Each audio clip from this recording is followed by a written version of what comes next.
একমাত্র নেড়াই বেলতলায় যায় বারবার। আমি সে বান্দা নই, আমি আর কোনোদিন ওই পথ মারাইনি। কারণ একবারে ওই আধবারেই আমার যা শিক্ষা হয়েছিল তাতে আমার যথেষ্ট হাড়ে হাড়ে অনুভব হয়ে গেছিল ব্যাপারটা কি। আর আমার মনে পড়ে গেছিল আজকে যার জন্মদিন স্বামী বিবেকানন্দ, তিনি বলেছিলেন যে জাগ্রত থাকতে হবে, তবেই আমাদের যুব শক্তির উত্থান হবে। আমি যদি ঢুলু ঢুলু হয়ে যাই তাহলে আমি কোন কাজে লাগবো? পৃথিবী আমাকে কি জন্ম দিয়েছে ওই ঢুলু ঢুলু হওয়ার জন্য? আমি সেরকম মানুষ নই। আর আমি মনে করি না এই জিনিসটার দরকার আছে, আমার লাগেনি।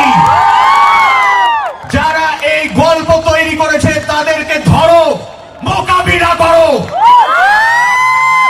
আমি তো আমার বইতেও লিখেছি, আমি যদি মিথ্যেবাদী হতাম আমি এই সঙ্গীত তৈরি করতে পারতাম না।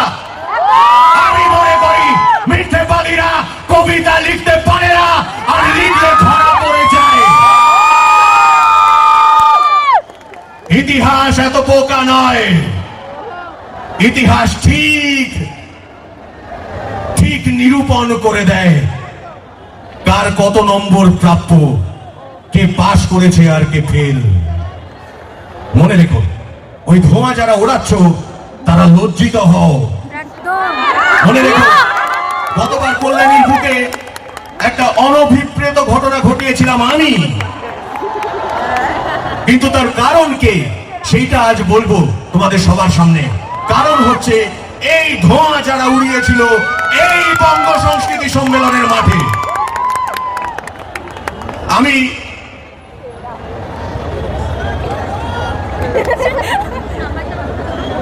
বটুদাকে আমি বললাম, পারমিশন নিলাম, আমার বটুদার প্রতি আবেদন রইল, এই মাঠে যখন আমি পারফর্ম করব, যদি আর কোনোদিনও করি, এখানে একজনও মাদক দ্রব্য সেবন করবে না,